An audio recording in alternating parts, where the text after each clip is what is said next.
Welcome to the deep dive. Today, we're diving straight into a really fascinating and potentially game-changing idea in cancer research. Yeah, it's a big one. We're going to unpack the book Cancer as a Metabolic Disease by Thomas Seyfried. And what makes this so important, I think, is that it just offers such a different perspective, Yeah.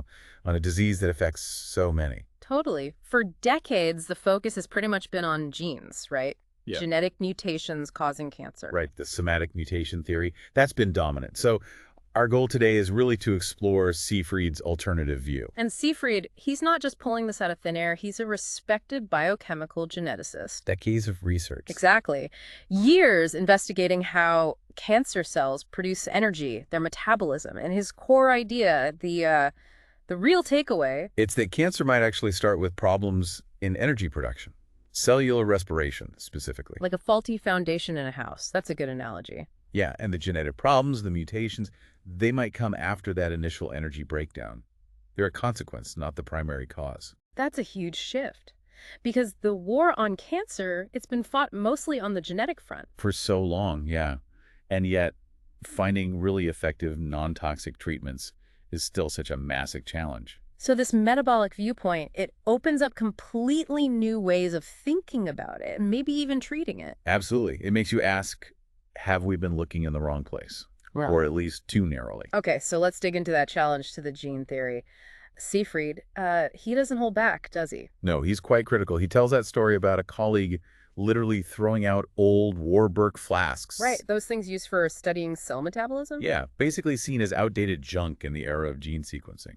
Relics. That Seyfried rescued them. He did. And it's such a potent symbol, isn't it? Like, maybe we shouldn't have discarded that whole line of metabolic research so quickly. He points to actual inconsistencies in the gene-only theory, too, doesn't he? Suggesting it might be why progress feels so slow sometimes. He does. He argues that the genomic instability you see in cancer, all those mutations, chromosome changes. Yeah, the chaos. Exactly, the chaos. It might actually be a result of that initial metabolic problem, like the cracks appearing after the foundation shifts. And what about all the big genome projects, sequencing thousands of tumors? Well, Seyfried's point there is, think about the huge investment.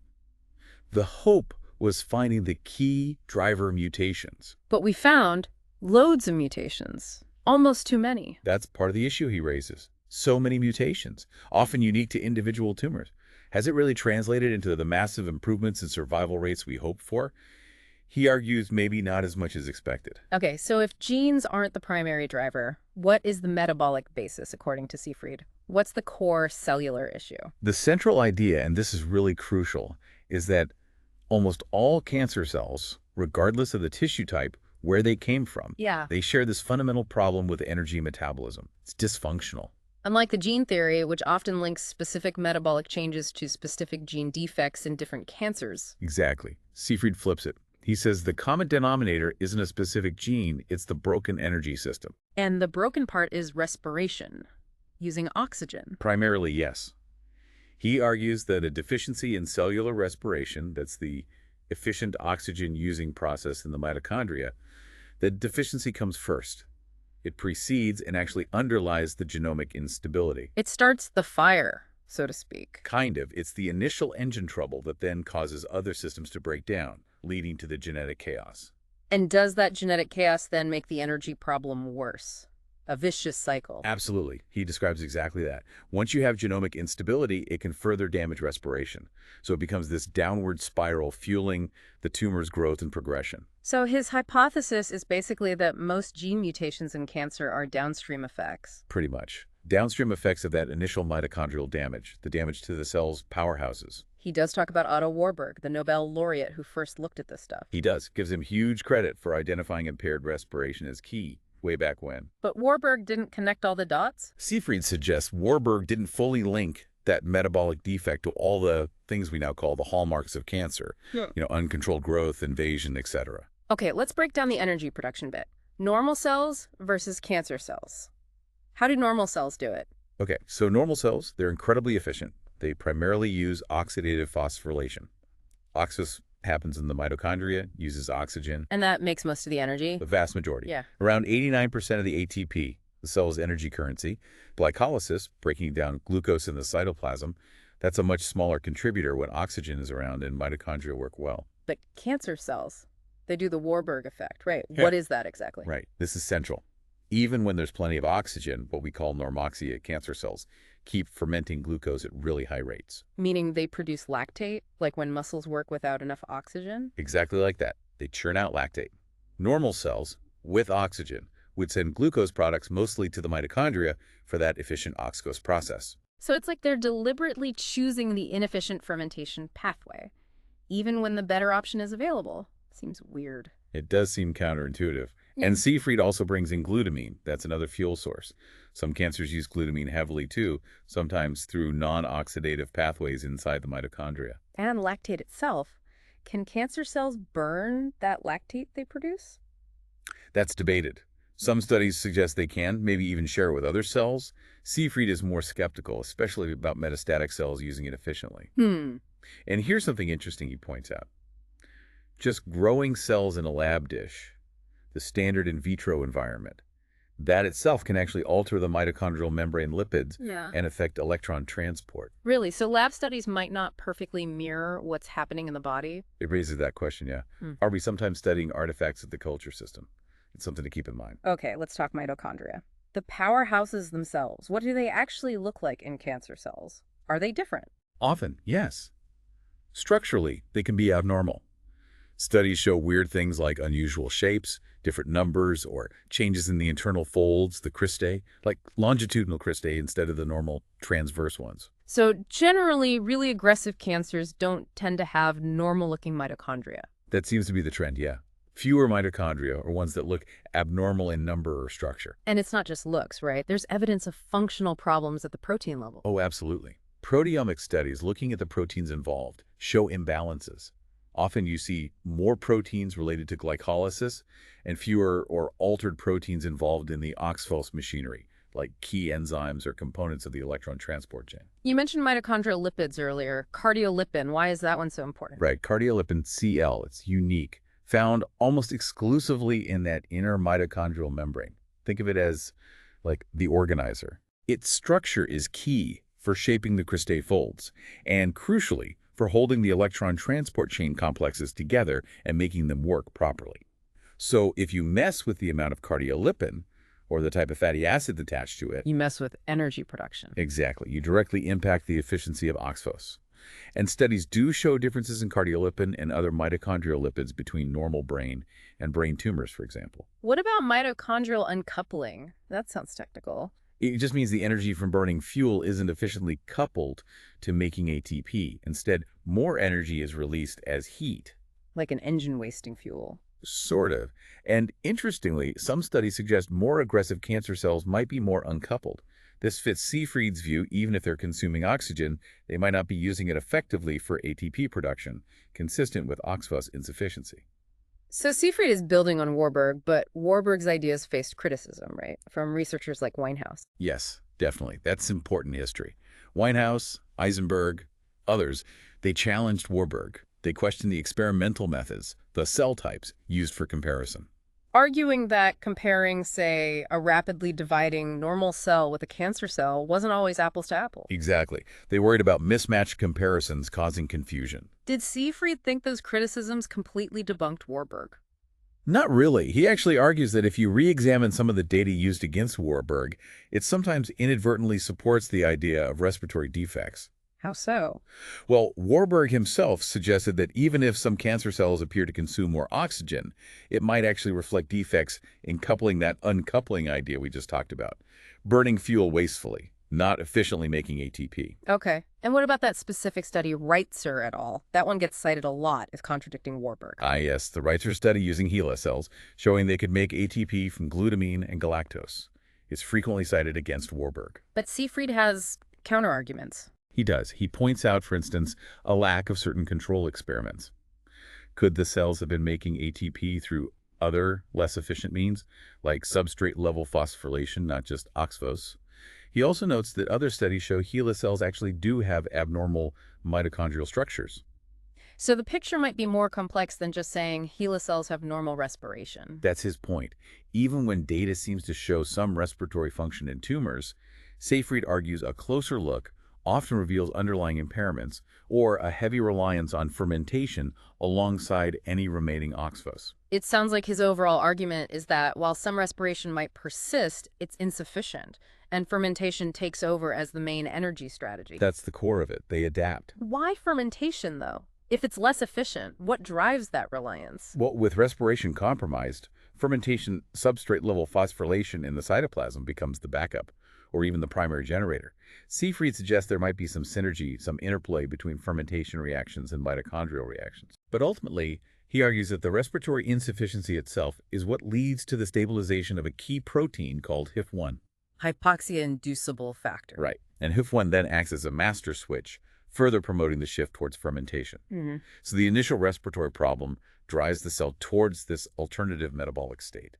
And this starts linking back to the bigger picture of cancer, the hallmarks. How does mitochondrial dysfunction cause things like uncontrolled growth or spreading? This is where Seyfried connect the dots. First, the mitochondrial problems can directly cause genome instability mutations, chromosome issues. We talked about that. Yeah, the consequence idea. Right. Then there's the retrograde response. Basically, stressed mitochondria send signals back to the nucleus, changing which genes are turned on or off, adapting the whole cell to this low respiration state. So the power failure triggers alarms that rewire the cell's controls. Exactly. And this rewiring, this metabolic shift, contributes to a lot of those hallmarks. It can lead to increased calcium in the cytoplasm, which affects signaling. It's linked to multi-drug resistance in chemotherapy. Wow. It also leads to increased production of reactive oxygen species, ROS, those damaging molecules, and problems with iron-sulfur clusters, which are vital for many enzymes. Even things like P53, the famous tumor suppressor gene, fit in. Seyfried argues they do. There's evidence P53 helps maintain normal oxphos activity, so losing P53 function, which happens in many cancers, could contribute to the metabolic shift. It supports the Warburg view. And other cancer-related genes. Similarly, he mentions the RB gene. Problems there are also linked to oxphos changes in cancer risk. And he points to diseases like xeroderma pigmentosum or Friedreich's ataxia conditions with DNA repair defects or direct mitochondrial issues. Yeah. They have higher cancer rates. It all points back to mitochondrial health being central. What about specific mutations found in tumors, like IDH1 mutations in some gliomas? They're sometimes associated with better prognosis, aren't they? They are. Seyfried suggests these might be downstream effects too, perhaps modifying the consequences of the underlying metabolic problem, but not the primary cause. He also discusses studies where introducing known oncogenes didn't cause tumors unless there was also mitochondrial damage. So the oncogene needed the fertile ground of metabolic dysfunction. That's the idea. Even viruses linked to cancer, like HPV or HIV, might increase risk partly by damaging mitochondria. It really seems to tie a lot together. How does he connect it to all the hallmarks, like angiogenesis, evading cell death? He argues that the shift to fermentation and the resulting cellular environment, including things like lactate production and HIF-1 stabilization, naturally drives many of those hallmarks. For example, HIF-1 is a major driver of angiogenesis, growing new blood vessels. Ah, okay. And the altered energy state, the mitochondrial dysfunction itself, can make cells resistant to apoptosis, that programmed cell death pathway. It's like the cell is desperately trying to survive using fermentation, and that survival mode overrides normal shutdown signals. What about metastasis, the spread of cancer? How does metabolism fit there? This is really interesting. Seyfried proposes that metastasis might often originate from cells that are already mobile and invasive, like certain immune cells, specifically myeloid cells like macrophages. Immune cells? How? The idea is that if these mobile cells suffer respiratory damage and adopt that fermentation-dependent metabolism, they essentially become cancerous, but retain their ability to move and invade. He even mentions cell fusion, a cancer cell fusing with a macrophage as a possible mechanism. Wow. So a cancer cell could hijack an immune cell's ability to travel? Potentially. And this ties into Paget's old seed and soil idea, why cancers metastasize to specific organs. Seyfried suggests the metabolic adaptations of these migrating myeloid-derived cancer cells might make them better suited to survive in the soil of particular organs. Their metabolism dictates where they can thrive. So it's not just random chance where they land, it's metabolic compatibility. That's the hypothesis. And as the tumor progresses, This respiratory damage becomes more profound, more irreversible, locking the cells into relying on fermentation. He also mentions a Lamarckian view, like acquired traits being passed on. Yeah, it's a bit philosophical. But he suggests that the way cancer cells adapt metabolically, constantly using and refining their fermentation pathways in response to the environment, might fit a Lamarckian model, acquiring characteristics through use, better than a purely Darwinian one, random mutation and selection, for explaining the sheer chaos and rapid adaptation sometimes seen in tumors. Okay, this is a radically different way of seeing cancer. If it is fundamentally metabolic, what does that mean for treatment? That's the crucial implication, isn't it? If the core problem is metabolism, then targeting metabolism should be a key therapeutic strategy. And the main approach he focuses on is diet. A major one, yes. Specifically, the restricted ketogenic diet, or KDR. Very low carb, high fat. Why at? It does two things. Lowers blood glucose, which many cancer cells rely heavily on for fermentation, and elevates ketone bodies. And ketones are? They're an alternative fuel made from fat. Healthy cells, especially brain cells, can use ketones very efficiently via their mitochondria. But many cancer cells, with their damaged mitochondria, struggle to use ketones effectively. So it potentially starves the cancer while feeding normal cells. That's the rationale. And there are studies, especially in animal models of brain cancer, showing the KDR can significantly slow tumor growth. Are there other benefits to just restricting calories, dietary energy restriction, DER? Yes, DR itself seems to have anti-cancer effects. It can reduce angiogenesis, promote cancer cell death, apoptosis, and lower inflammation. So restricting calories, particularly glucose, seems beneficial. What about drugs that target glucose? He discusses those too. Metformin, the diabetes drug, has shown some promise, and 2-deoxyglucose, or 2DG, which directly interferes with glycolysis. Could you combine the diet and a drug like 2DG? Fried suggests that combination could be particularly powerful, hitting glucose availability with the diet and blocking its use with the drug, a sort of 1-2 punch. Any other metabolic therapies mentioned? He touches on hyperbaric oxygen therapy, using high-pressure oxygen potentially to target angiogenesis or make cells more sensitive to other treatments. And targeting glutamine metabolism is another big area, since some cancers rely heavily on glutamine. How would this work for actual patients? It sounds complex. It requires careful management, implementing a strict KDR, monitoring ketones and glucose, adjusting the diet. It's not simple. And you have to consider things like cancer cachexia, that severe weight and muscle loss. It needs personalized approaches. So it's not a one-size-fits-all magic bullet. Definitely not. He also mentions therapeutic fasting and its potential role in activating autophagy, the cell's cleanup process, which might help prevent cancer or enhance treatment. Does he share any examples of this working in people? He does include some case studies and anecdotal reports. He mentions a pilot study by Dr. Linda Nieveling using the keto diet in children with brain tumors and work by Dr. Craig Moore with glioblastoma patients. These offer glimpses of potential, though obviously more rigorous clinical trials are needed. Right. So wrapping this up, what's the absolute core message people should take away from Seyfried's work and our discussion? I think the main thing is this fundamentally different perspective. Viewing cancer primarily as a metabolic disease, rooted in mitochondrial respiratory damage. It's not just about mutated genes driving everything. Exactly. That metabolic dysfunction is proposed as the origin, driving the progression and the hallmarks, including the genetic instability. It's a different causal chain. And this opens up different therapeutic avenues. That's the hope, that focusing on metabolism through diet, drugs targeting energy pathways could lead to more effective, less toxic ways to manage cancer. It suggests we need more research, a potential shift in focus. It certainly leaves you thinking, if this metabolic view holds weight, maybe the dominance of the gene-centric approach needs a serious reevaluation. Exploring metabolic therapies more fully seems crucial. It's definitely provocative, food for thought. Absolutely. A lot to consider there. Thanks for joining us for this deep dive.